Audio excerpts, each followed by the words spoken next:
예, 오늘은 우리 창세기 37장 12절에서 36절 말씀 가지고 애굽으로 팔려가는 요셉이라는 제목으로 하나의 말씀을 나누겠습니다.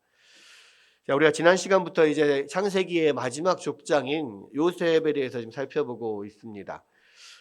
사실 성경에 많은 인물들이 예수 그리스도를 상징하는 이 예표적인 인물로 등장을 합니다. 그래서 아담은 그리스도의 어떤 머리 되심을 상징하고요. 또 이 아벨은 그의 죽음을 나타내 보여줍니다. 또 노아는 그의 백성을 위해서 피난처를 준비하는 그 사역을 상징하고 있고요.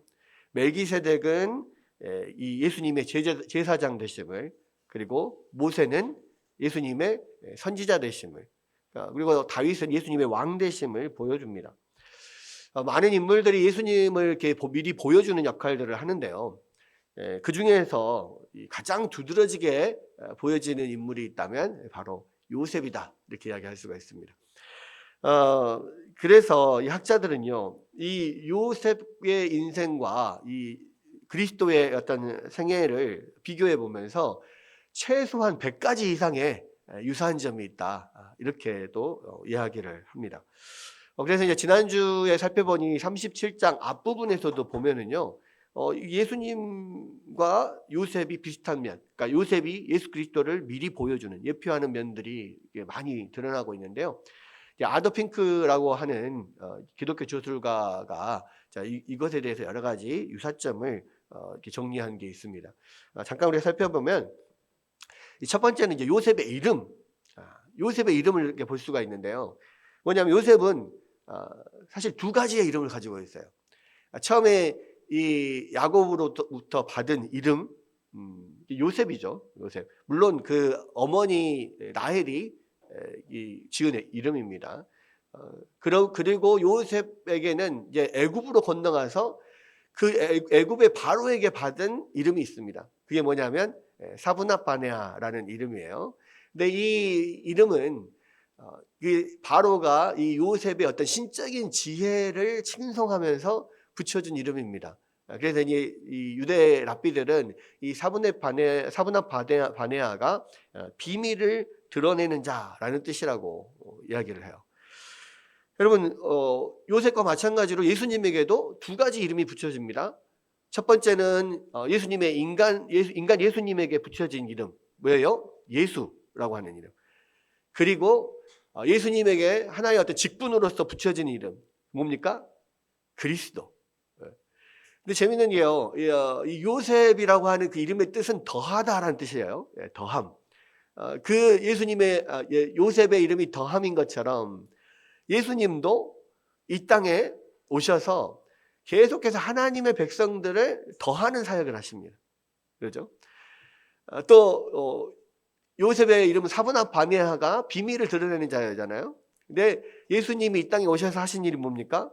천국의 비밀을 드러내서 알려주시는 일을 하시는 거죠. 자, 이런 면들이 첫 번째로 요셉과 예수님이 비슷한 면이다, 이렇게 이야기를 합니다. 두 번째로는 요셉의 일은 목자로서 양을 치는 거였죠. 그렇죠? 사실 이제 뭐 아벨이나 뭐 야곱, 요셉, 모세, 다윗 모두가 다 양치는 목자들이었고, 그들 각자는 우리 주님의 목자 되심을 아주 잘 표현해주고 있습니다. 세 번째는요, 이 요셉이 악에 대해서 대항한 일이에요.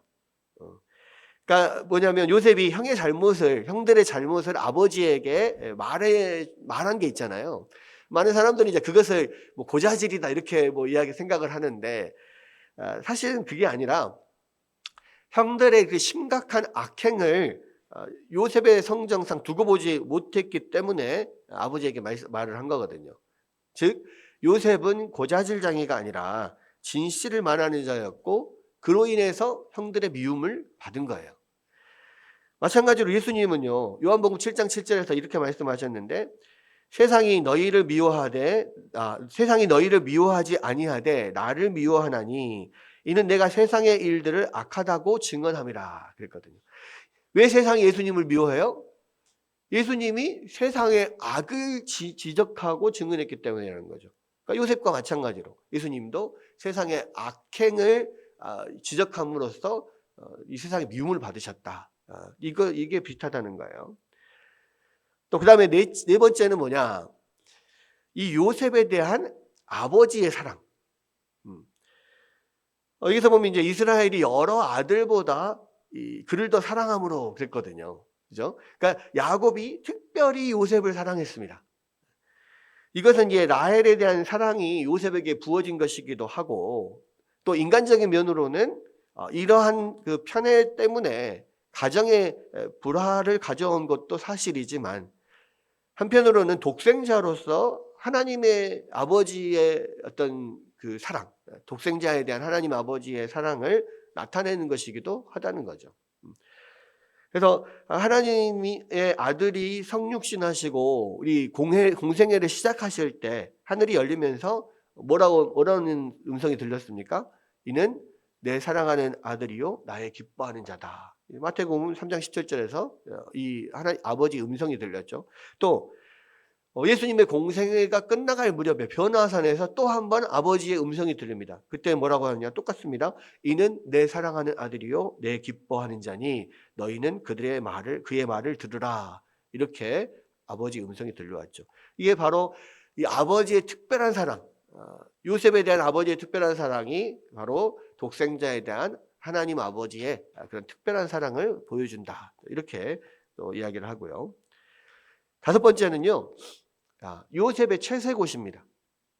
이 요셉의 채색옷은 형제들 중에서 어떤 구별의 증표고 존귀의 증표로 그에게 야곱이 입혀준 거잖아요. 그죠? 이 마찬가지로 예수님도 육체에 따른 그 모든 형제들로부터 구별된 분이십니다. 그죠? 그러니까 성령으로 잉태했다는 거, 동정녀 마리에게 태어나셨다는 거, 이거는 그 어떤 이 세상에 어떤 사람도 그러한 일들이 없었잖아요. 이게 하나의 구별된 점이죠. 또 예수님이 탄생하실 때 천사들이 나타나서 그 탄생을 축하했죠. 또 큰 별이 이 동방박사를 인도했던 큰 별이 예수님의 탄생을 축하합니다. 여러분 이 세상에서 어떤 아기가 태어날 때 천사들이 그 노래를 하고 큰 별이 그를 축하하고 이런 경우가 있었습니까? 없거든요. 그러니까 그것이 하나의 어떤 특별한 점. 그리고 또 예수님께서 세례를 받으실 때 성령이 비둘기의 형상으로 예수님께 임하잖아요. 그게 뭡니까? 바로 모든 사람으로부터 똑같은 인간의 몸을 입고 오셨지만 모든 형제로부터 인간의 몸을 입은 모든 형제로부터 구별됨을 보여주시는 거거든요. 그러니까 이런 면들이 이 구별되는 면, 이런 면들이 요셉과 이 예수님이 비슷한 면이다. 그렇게 이야기하고 있고, 여섯 번째는 형들의 미움을 받았다는 거예요. 형들의 미움. 그러니까 형들은 아버지 야곱이 요셉을 특별히 사랑했기 때문에 그를 미워했죠. 또 요셉의 말을 인하여서 요셉의 말 때문에 미워합니다. 여러분 이와 마찬가지로 사복음서에 보면은요, 예수님이 그와 똑같은 이유로 미움을 받게 돼요. 왜? 예수님이 스스로 자기가 아버지의 사랑하는 아들이라는 것을 이야기하는 것 때문에 미워하죠. 다른 사람들이 죽이려고 하고, 또 예수님의 가르침 때문에 사람들이 예수님을 죽이려 합니다. 그러니까 두 가지가 똑같이 그런 미움의 이유가 똑같다는 거예요. 마지막 일곱 번째는 뭐냐면 요셉의 꿈이에요. 그러니까 요셉이 꾼 두 꿈은 그가 위대한 운명의 주인공이라는 사실을 암시하면서 동시에 그가 미래에 아주 존귀한 자가 될 것이라고 하는 사실에 대한 어떤 신적인 확정이었습니다. 예언이었단 말이에요. 그러니까 이것이 예언이라고 하는 것을 야곱도 또 그 형들, 그의 아들들도 다 알았어요. 왜 그러냐면 만약에 그 꿈이 예언적인 꿈이라고 생각하지 않았다면 형들이 그렇게 분노하지도 않았을 것이고, 이거 쓸데없는 소리 한다고 그냥 무시하고 넘어갔을 거예요. 그런데 그것을 하나님의 어떤 예언이 들어있는 꿈이라는 것을 알았기 때문에 거기에 대해서 시기하고 미워하고 그런 거거든요.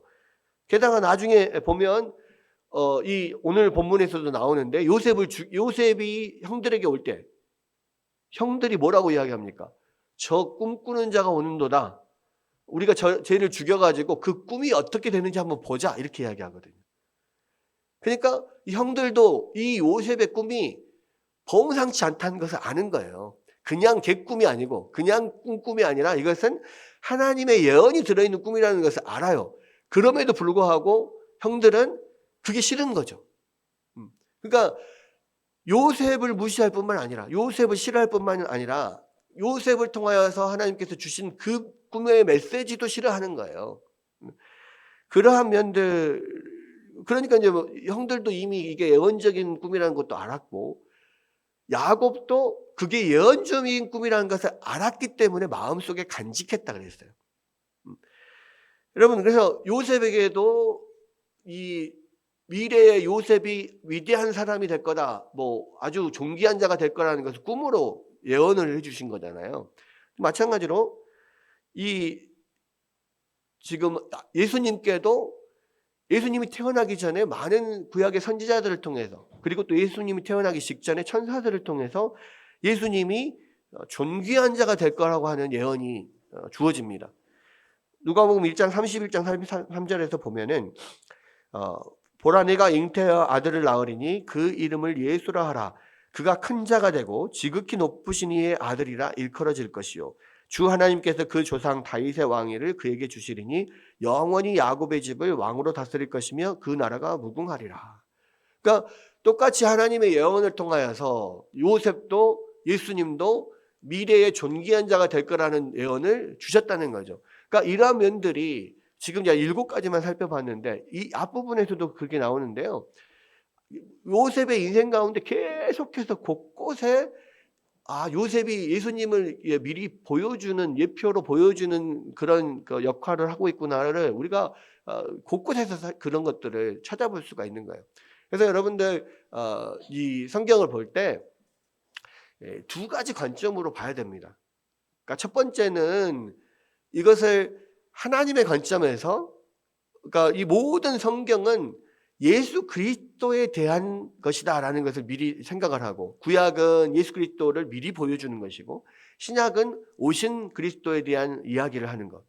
그래서 항상 성경을 볼 때 이 성경을 통해서 예수님의 어떤 면이 보여지는 건가를 우리가 유심히 살펴볼 필요가 있어요. 이게 첫 번째 우리가 성경을 볼 때 봐야 될 거고, 두 번째는 또 그 성경의 인물들이나 어떤 성경의 상황 안에서 하나님께서 어떻게 역사하여 가시는가, 이거를 보는 거죠. 그래서 그 안에서 그 인물들은 인간적으로 어떻게 생각하고 어떻게 이야기하고 행동하는가를 보면서 그 어떤 심리 상태를 우리가 거기에 그냥 빙의가 된 듯 그 안에 들어가 가지고 그 사람의 입장에서 그런 모든 하나님의 인도하심을 경험하면서 그 성경을 바라봐야 되는 거예요. 그러니까 이것은 이제 지극히 인간적인 관점이라고 할 수 있거든요. 이 2가지, 하나님의 관점에서 우리가 살펴보고, 두 번째는 인간적인 관점에서 살펴보고, 이 2가지를 볼 때에 같이 병행해서 볼 때 성경이 입체적으로 보이기 시작하는 거예요. 여러분, 이것은요, 예수님이 가지신 2가지 성품 또는 2가지 인격, 신격, 2가지 어떤 성품을 통해서 보는 거라고 생각할 수 있는데, 예수님도 완전하신 하나님의 신성을 가지고 계시고요, 또 하나는 또 완전한 우리의 인간과 똑같은 육체와 인성을 가지고 있습니다. 그래서 우리가 예수님을 바라볼 때 이 예수님의 완전하신 신성과 예수님의 완전하신 인성을 2가지를 생각하면서 예수님을 봐야 되거든요. 그런데 한 가지 우리가 기억해야 될 것은 뭐냐면, 성경에서 우리가 정말로 어떤 하나님의 어떤 감정적으로 또 공감할 수 있고 정말 우리가 더 깊이 어떤 내가 이입이 돼서 볼 수 있는 것은 예수님의 인성을 바라볼 때 훨씬 더 깊이 느낄 수 있어요. 왜냐하면 예수님이 하나님이다 그러면 예수님이 하신 모든 일이 뭐 하나님이니까 그렇게 되는 거지 뭐 이렇게 해서 별로 우리와 연관되는 게 없단 말이에요. 그렇죠?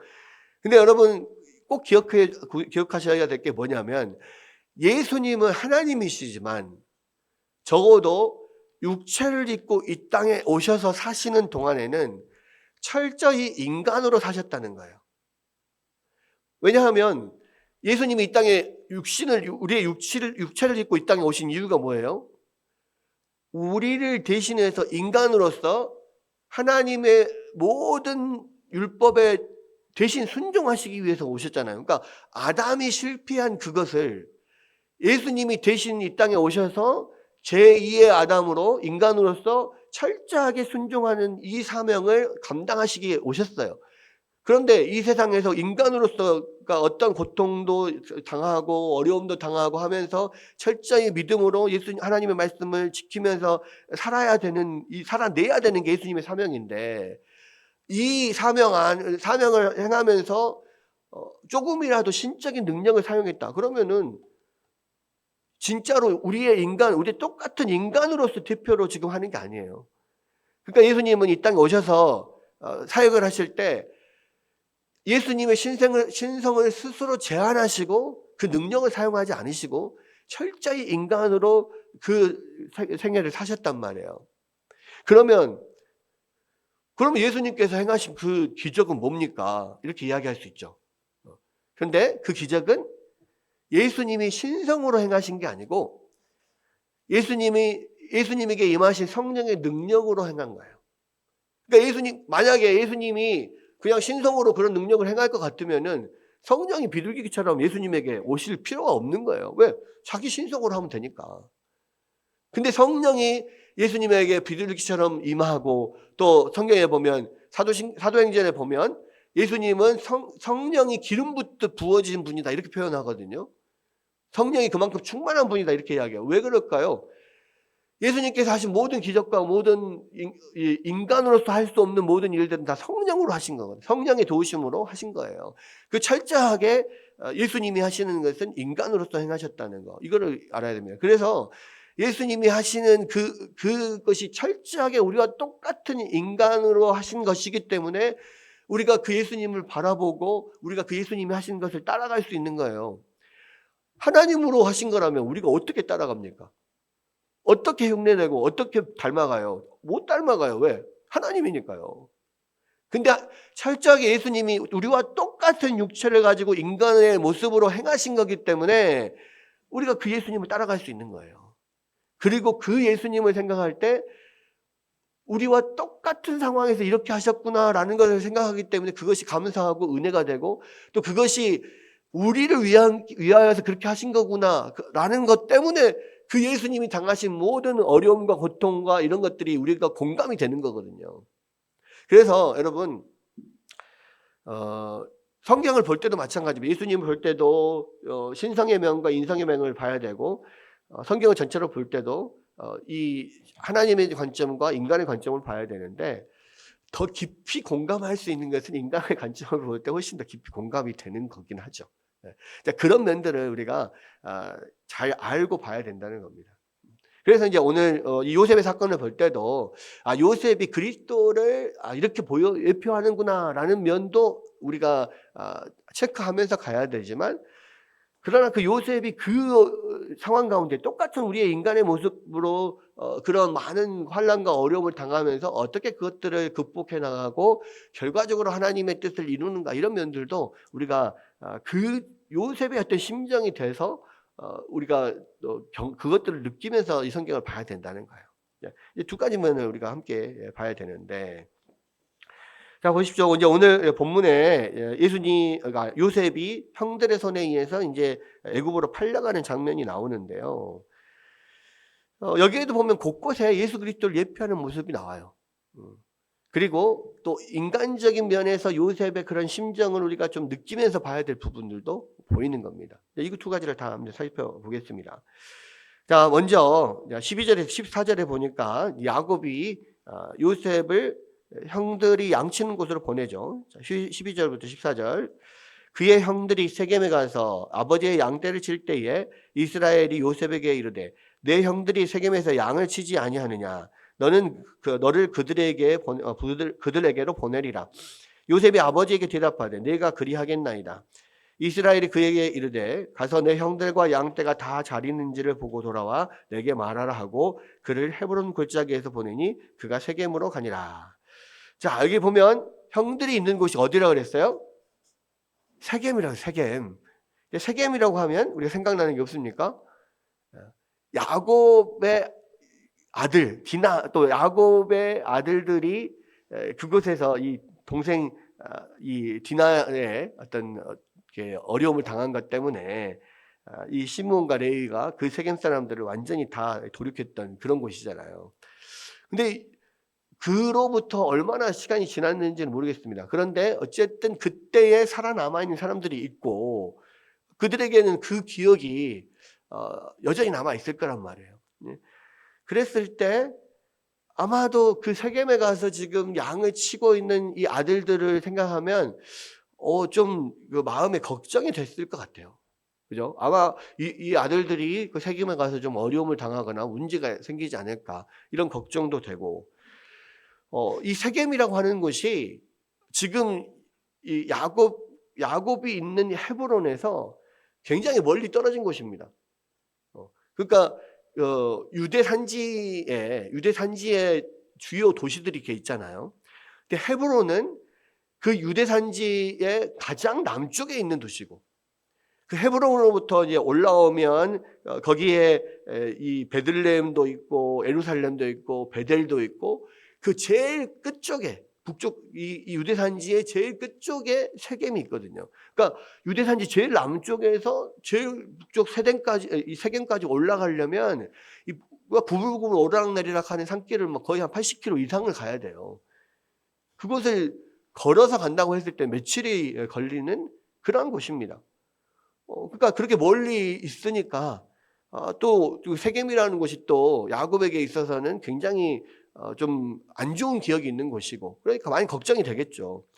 그래서 요셉 보고 그 형들이 잘 있는지 걱정이 되니까 가서 살펴보고 와라.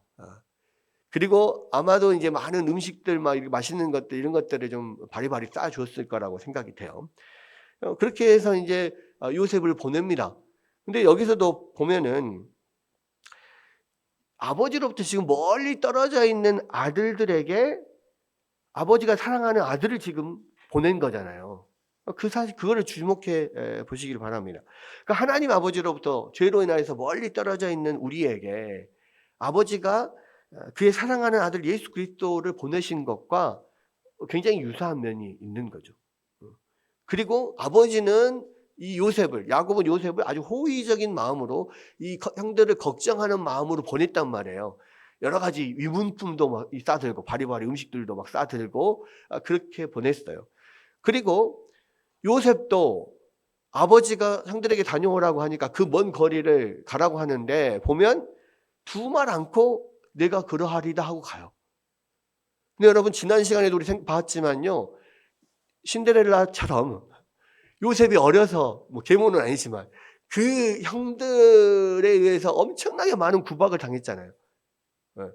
그리고 지금도 그 형들이 요셉만 보면 잡아먹으려고 하고 그런 상황이에요. 근데 요셉은 사실은 그 멀리 아버지를 떠나서 그 멀리 있는 형들에게 혼자서 그 음식들 바리바리 싸들고 가고 싶은 마음이 인간적으로는 있었을까?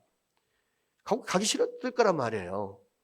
근데도 불구하고 이런 반구도 하지 않고 싫어하지도 않고 그냥 어떤 핑계도 되지 않고 즉각 순종을 해요. 그러니까 이런 면들이 이 아버지께서 독생자이신 예수 그리스도를 우리 가운데 보내셨을 때 예수님이 순종하시고 아버지 뜻대로 이곳에 오시는 면, 그리고 실제로 요한복음에도 보면 하늘에 계신 태초에 하나님과 함께 계셨던 하나님이셨던 독생자가 자기 백성들에게 왔는데 그 백성들은 그를 싫어해서 그 아들을 죽였다 이렇게 나오잖아요.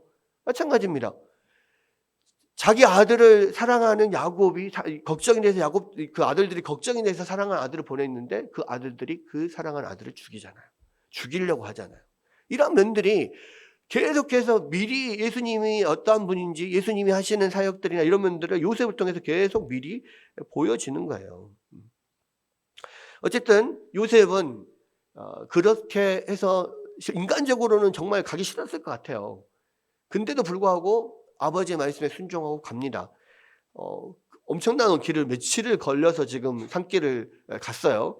가서 세겜에 가서 딱 보니까 아무리 봐도 형들이 없어요. 예. 형들 아무리 찾아봐도 형들이 없어요. 만약에 우리 같으면, 여러분 같으면 어떨까요? 아싸, 잘 됐다.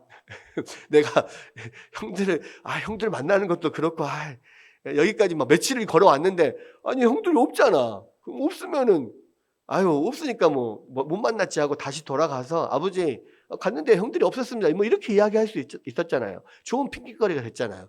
그런데도 불구하고 요셉은 거기서 계속해서 잃어버린 형들을 찾아요. 네. 성실하게 잃어버린 형들을 찾습니다. 그게 뭐하고 똑같아요? 예수님이 잃어버린 양들을 찾으러 이 땅에 오셨다. 이 땅에 잃어버린 양들을 마지막 자기의 목숨을 다할 때까지 찾아내시는 그런 면들하고 연관이 되는 거예요. 근데 인간적으로 싫었을까요? 근데도 어쨌든 요셉은 아버지의 명령을 잘 수행하기 위해서 이 형들을 찾습니다. 그러다가 한 사람을 만나죠. 근데 그 사람에게 이제 물어봅니다. 혹시 이런 지금 자기하고 베냐민 빼고 10명의 그런 건장한 청년들이 많은 양을 치고 여기 있었을 텐데 혹시 못 보셨습니까? 이렇게 물어봤겠죠. 그러니까 이제 그 중에 어떤 아는 사람이 하나 나온 거예요. 그 사람들 여기서 양을 치다가 이 도단 쪽으로 간다고 하는 걸 내가 들은 것 같은데, 그 이야기를 들어요. 그러니까 요셉이 그 이야기를 듣고 그렇습니까 하고 이제 도단으로 또 갑니다.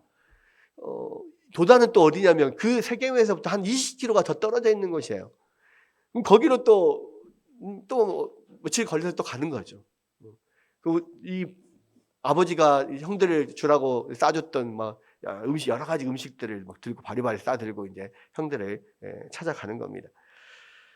그런데 그렇게 해서 이 형들을 찾아냈어요. 도단에 가서 드디어 이제 형들을 만납니다. 자, 요셉의 입장에서는 그렇게 고생하고 와서 며칠 만에 이제 드디어 형들을 만납니다. 저기 형들이 보이니까 요셉은 어떻게 하겠어요? 형님들 하면서 이제 손 흔들고 막 가겠죠. 17세 소년, 10대 소년인 해맑은 이 요셉이 그렇게 형들에게 다가갑니다. 근데 이 형들은 어때요? 뭐라고 이야기합니까? 18절 20절 보면 요셉이 그들에게 가까이 오기 전에 그들이 요셉을 멀리서 보고 죽이기를 꾀하여 서로 이르되 꿈꾸는 자가 오는도다. 자, 그를 죽여 한 구덩이에 던지고 우리가 말하기를 악한 짐승이 그를 잡아먹었다 하자. 그의 꿈이 어떻게 되는지를 우리가 볼 것이니라 하는지라. 참 못됐지 않습니까?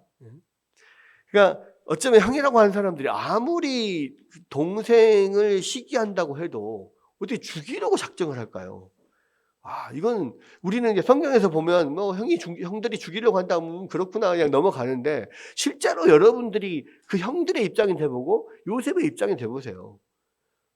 그렇게 멀리서부터 고생하면서 아버지가 싸준 음식들 바리바리 들고 형들 잘 있는가 걱정돼서 찾아온 동생, 저 멀리서 형님 하고 손 흔들고 오는데 그것을 보면서 옳다구나, 아버지도 안 계시고 이 멀리 이곳에서 저놈 우리가 잡아 죽이자. 그러면 저놈을 죽이면은 그 꿈이 어떻게 되는지 한번 보자. 지금 그런 거예요. 여러분, 그러니까 이게 요셉을 싫어할 뿐만 아니라요, 요셉에게 주신 하나님의 그 예언적인 꿈도 싫어하는 거예요. 그렇게 되는 거를 자기들은 용납치 못하는 거예요. 요셉이 자기들 위해서 자기들의 절을 받는 거, 그렇게 존귀한 존재가 되는 거 지금도 꼴보기 싫어 죽겠는데, 이 아버지의 사랑을 독차지하고 있는 그 동생이 지금도 꼴보기 싫어 죽겠는데 진짜로 하나님이 그를 높여서 그렇게 우리 모두가 그에게 절하는 그런 존귀한 존재가 된다고? 이거는 싫어, 안 해. 이렇게 지금 이 하나님의 예언마저도 그렇게 거부하는 거예요. 근데 이게 뭐하고 똑같습니까? 자기들을 위해서 오신 예수님을 십자가에 못 박아 죽이면서 그 예수님이 한 말을 조롱하고 그렇게 모욕을 주고 수치를 주고 한 유대인들하고 똑같아요. 여러분 마가복음 15장 29절에 32절에 보면 예수님을 십자가에 딱 못 박아놓고 뭐라고 합니까? 지나가는 자들은 자기 머리를 흔들며 예수를 모욕하여 이르되 아하 성전을 헐고 사흘에 짓는다는 자여 네가 너를 구원하여 십자가에서 내려오라 하고 그와 같이 대제사장들과 서기관들과 함께 희롱하며 서로 말하되 그가 남은 구원하였으되 자기는 구원할 수 없도다. 이스라엘의 왕 그리스도가 지금 십자가에서 내려와 우리가 보고 믿게 할지어다 하며 함께 십자가에 못 박힌 자들도 예수를 욕하더라. 보십시오. 예수님이 하신 말씀이 계속해서 하나님의 말씀을 증거한다는 그런 증거들을 여러 가지 기적들을 통하여서 보여주고 있음에도 불구하고요. 결국에는 유대인들이 그걸 싫어합니다. 예수님도 싫어하고 예수님으로부터 선포된 하나님의 말씀도 싫어해요. 그래서 십자가에 못 박으면서 야 네가 한 말 한번 네 말대로 한번 니를 자신을 구원해봐라 뭐 이렇게 이야기하는 거예요. 여러분 이게 지금 예수님을 죽인 그 유대인들과 이 요셉을 죽이려고 하는 형들과 거의 겹쳐지죠. 여러분 이런 면들을 우리가 보게 돼요. 여러분 근데 재미있는 것은 뭐냐면요. 이 도단이라고 하는 곳이 어떤 곳이냐면 나중에 이 열왕기에 가면 엘리사가 이 아람 군대를 만나는 곳입니다. 그래서 엘리사가 깜짝 놀라서 겁이 덜컥 나가지고 있는데 하나님께서 엘리사의 눈을 뜨게 하시죠. 영안을 열게 하셔가지고 이 아람 군대보다 훨씬 많은 하늘의 군사들이 엘리사를 보호하고 있는 면을 보게 하시죠. 여러분 이곳이 바로 도단입니다. 하나님께서 그 엘리사를 하늘의 군대를 보내서 보호하신 것처럼 사실 눈에는 보이지 않지만 이 요셉을 하늘의 군대를 통하여서 보호하고 계시는 그러한 곳이라는 것을 우리가 알아야 돼요. 여러분 하나님을 믿는 사람들, 하나님의 자녀들은요.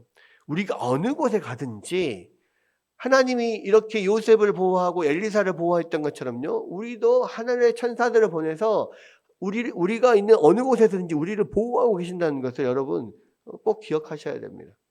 물론 지금 당장은 이곳에서 이 하나님의 천사들이 나를 보호한다고 할지라도 어떤 내가 지금 당장 빠져들고 있는 불행이나 어려움들에서 금방 건져내지는 않아요. 왜? 우리가 당하는 어떤 시련이나 어떤 어려움들도 결국 하나님 어떤 하나님께서 그리시는 큰 그림이 있거든요. 그 계획이 있습니다. 그래서 그 계획 안에서 우리 가운데 우리가 받는 고통이나 어려움이나 시련들이 허락이 됩니다. 그것이 반드시 있어야 되기 때문에 우리 가운데 주어지는 거예요. 그럼에도 불구하고 하나님은 우리가 겪는 그런 어려움과 시험에서 우리를 당장 건져내시진 않지만 여전히 우리를 보호하고 계시다는 것을 여러분들 믿으셔야 되는 거예요. 자, 여기서도 보면 어떻습니까? 요셉이 그렇게 다가갈 때 지금 형들이 요셉을 죽이기로 작당을 하죠. 그러면서 서로 이야기를 나눕니다. 저놈을 어떻게 죽일까? 저놈을 패서 때려 죽여서 땅에다 묻어버릴까?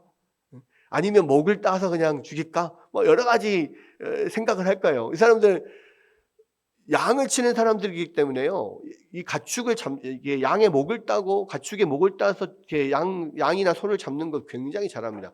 예전에 제가 우리 목회자들이 어떤 몽골에 수양회로 간 적이 있었어요. 몽골에. 근데 몽골 가서 거기서 직접 키우는 소를 한 마리 그 목자들이 잡아서 그것을 우리가 이제 사서 이제 고기도 먹고 했는데요. 그때 진짜 딱 그러더라고. 양동이 같은 거를 딱 뭐 세수대 같은 거를 딱 갖다 놓고요. 소를 딱 잡아서 목을 따요. 목을 따가지고 피를 흘려서 양동이에다 피를 이렇게 받으면서 피를 흘려서 죽이는 이렇게 죽이더라고요. 그래서 목자들이 어떤 가축을 잡을 때 그렇게 목을 따서 이렇게 목을 이렇게 잡는구나 이것을 알게 됐거든요. 근데 어쨌든 이 사람들도 목자들이기 때문에 굉장히 그런 데 익숙합니다. 그러니까 이제 어떻게 죽일까 막 논의를 하고 있어요. 그럴 때 옆에서 루벤이 말리죠. 야, 그래도 요셉이 우리 형제 아니냐. 적어도 우리가 피를 흘려서 죽게 하지는 말자. 피를 보지는 말자. 그러면 이렇게 막 설득을 하죠. 이 루벤의 생각에는 나중에 뒤에 보면 그 옆에 있는 이제 큰 구덩이가 있었는데 거기다 던져놓고 이들이 자기 동생들이 요셉에 대한 또 분노가 조금 식어지면 그때 나중에 요셉을 좀 구해내려고 하는 마음을 가지고 있었던 것 같아요. 왜냐하면 루벤이 사실 야곱의 마음을 굉장히 아프게 했잖아요. 왜냐하면 자기 야곱의 원래는 그 라헬이 종이었던 비라를 그 아버지가 이제 결국 그 아내로 맞이해서 이제 아들도 낳고 했는데 루벤이 라헬이 죽은 이후에 이 비라와 통관을 하게 됩니다. 그 이유는 여러 가지가 있는데 사실은 이 아버지의 어떤 사랑이 라헬에게 이제 그동안 갔다면 라헬이 죽고 나서 그 사랑이 어디로 갈 건가라고 생각을 했을 때 자기 어머니 레아에게 갈 것 같지는 않거든요.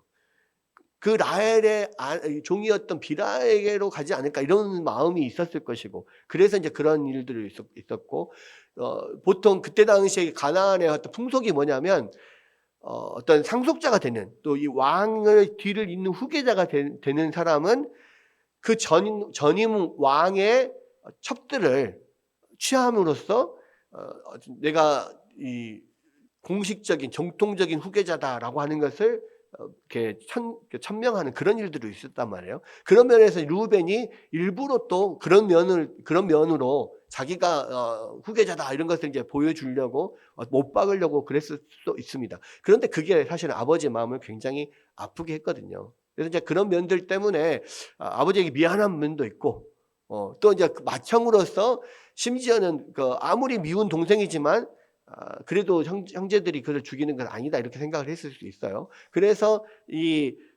그것을 말렸죠. 말리고 그냥 옆에 있는 구덩이에 던져놓자. 자, 이렇게 생각을 했는데 여러분 그렇게 구덩이에 그렇게 막 형님하고 해맑게 온 그 소년을 잡아다가 결국은 옷을 막 다 벗겨가지고 구덩이에다 밀어넣었단 말이에요. 맨몸으로. 여러분 그 막 옷을 막 벗길 때도 그냥 단순히 자, 옷 벗어라, 팔 들고, 자, 팔 빼고 뭐 이렇게 했겠어요? 아니죠. 죽이려고 뭐 작정한 사람들이 뭐 그렇게 했겠습니까?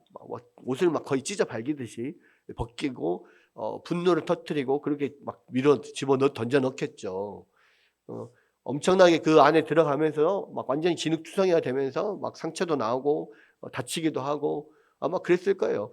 그 채색 옷을 벗기는 막 분노에 차서 막 벗깁니다. 왜? 채색 옷이 아버지의 사랑을 상징하는 거잖아요. 그러니까 막 또 그를 어떤 후계자로 그래서 상속자로 여기는 그런 면이 있잖아요. 그러니까 거기에 대한 분노를 막 거기다가 이렇게 터뜨리는 거죠.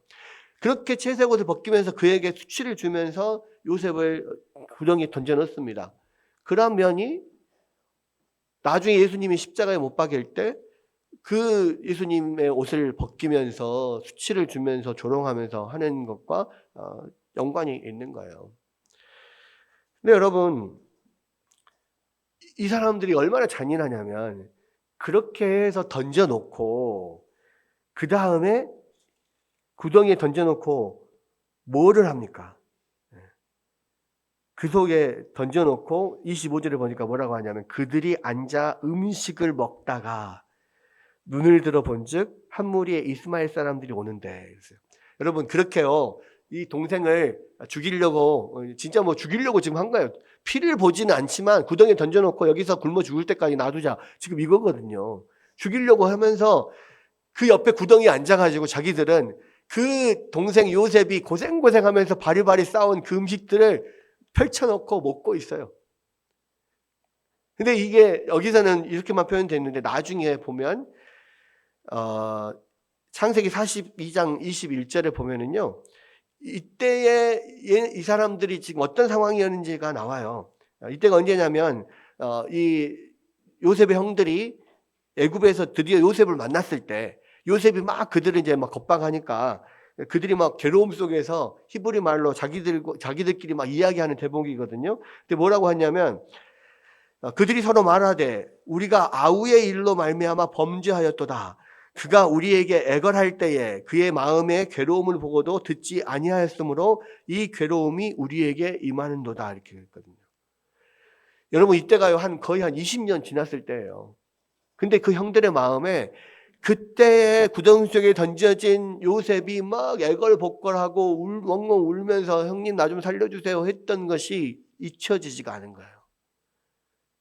근데 그것을 들으면서도요 낄낄낄 웃으면서 저러면서 야 이거 꽃이다 막 이러면서 거기서 막 이 요셉이 가져온 음식 맛있는 음식 막 먹으면서 그러고 있었던 거예요. 그것을 들으면서 그들이 요셉이 얼마나 지금 힘든 가운데 있는지도 알고 또 그 애걸하는 소리를 들으면서 자기 마음의 양심도 찔리지만 그럼에도 불구하고 무시하고 그냥 자기들끼리 음식 먹고 막 헤헤 아호 하면서 있었던 거예요.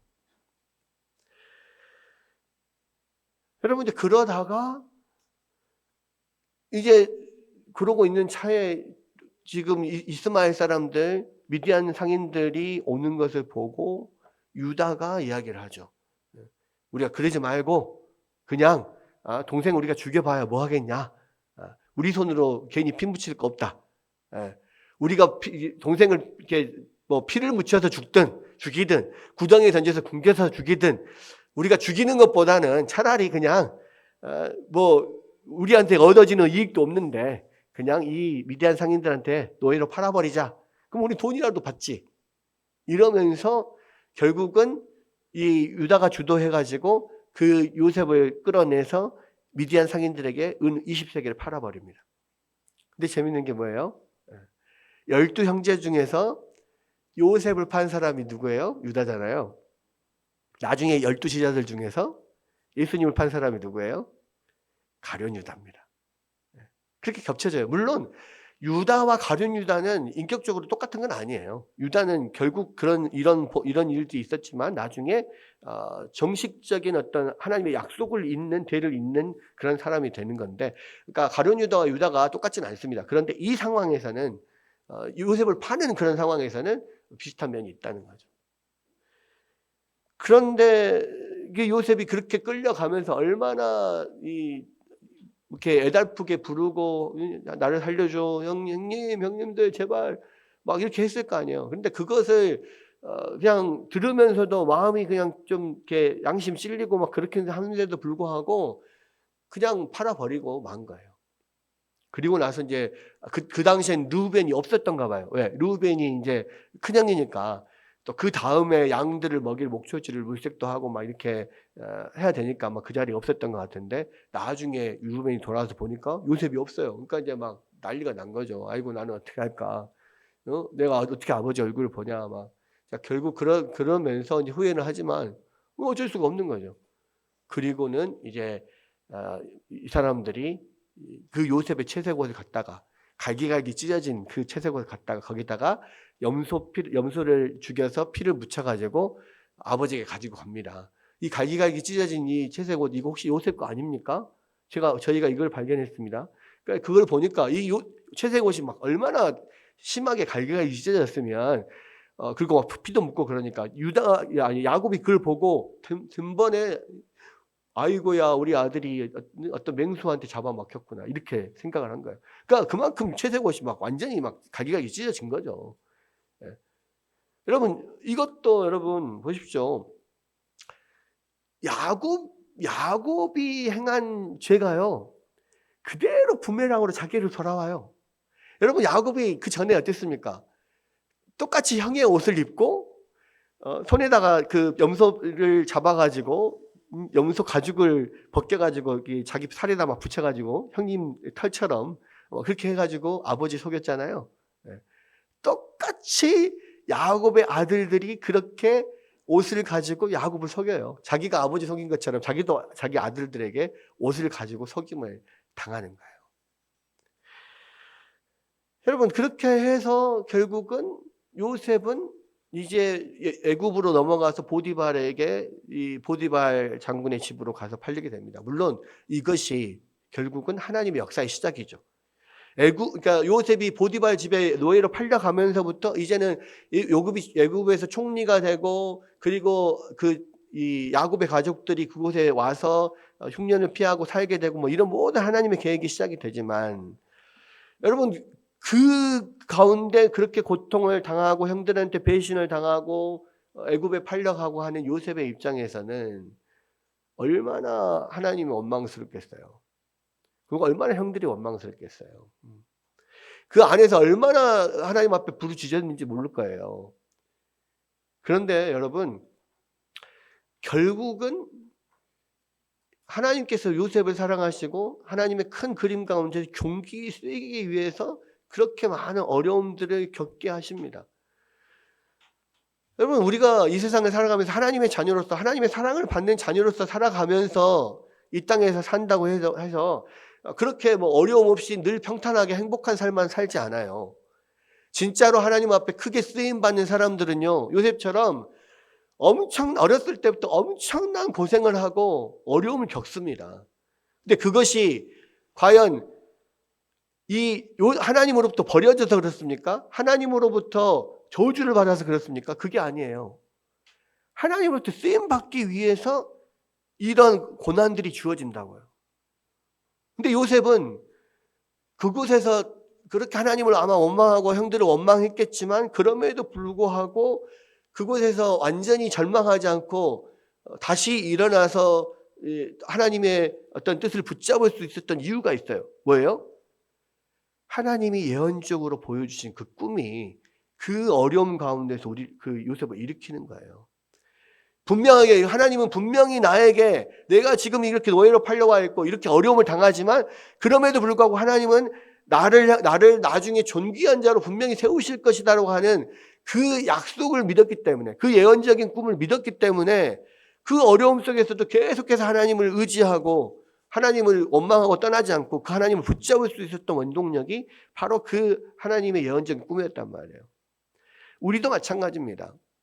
우리도 하나님의 존귀한 자들, 하나님의 백성들은요, 여러 가지 어려움과 고통을 당할 수 있어요. 사람들의 관계에 있어서 배신을 당할 수도 있고, 상처를 받을 수도 있고, 정말로 어려움 가운데 넘어질 수도 있고, 사망의 그런 죽음을 당할 만큼의 어려움 속에도 넘어질 수 있어요. 그러나 우리가 절망하지 않는 이유는 뭐예요? 하나님이 우리에게 주신 말씀 때문에 절망하지 않아요. 하나님을 사랑하는 자, 곧 그의 뜻대로 부르심을 입은 자들에게는 모든 것이 합력하여 선을 이룬다라고 하는 하나님의 말씀이, 그뿐만 아니라 성경에서 수없이 나오는 하나님의 자녀들에 대한 하나님의 약속이 우리에게는 있기 때문에 우리가 그것을 믿고 의지하는 한 우리는 절망하지 않아요. 낭망하지 않아요. 때로는 하나님을 원망하기도 하고 때로는 사람들을 원망하기도 하지만, 그러나 완전히 넘어져서 못 일어나지는 않아요. 왜? 이 말씀이 있으니까 다시 일어나는 거예요. 결국엔 요셉도 그 하나님의 예언적인 꿈을 붙잡고 다시 일어났고, 하나님의 놀라운 뜻이, 그런 위대한 하나님의 계획이 요셉을 통해서 이루어졌던 것처럼 여러분에게도요, 하나님의 놀라운 계획이 있어요. 여러분은 하나님의 뜻대로 부르심을 입은 자들이고요, 하나님의 백성들입니다. 그렇다면 모든 것이 합력하여 선을 이룰 것이라는 것을 여러분 꼭 잊지 마십시오. 여러분에게 앞으로 수많은 어려움들도 닥치고 고난도 시련도 분명히 있습니다. 그럼에도 불구하고 여러분 절망하지 마세요. 왜? 하나님의 약속의 말씀이 있으니까. 이 약속의 말씀을 믿고 다시 일어나고 하나님 앞에 간절히 간구하고 나아가는 여러분들에게 요셉과 같은 놀라운 은혜가 임할 것을 여러분 꼭 믿으시고 이 말씀 의지하고 믿음으로 살아가는 여러분 되시기를 주의 이름으로 축원합니다.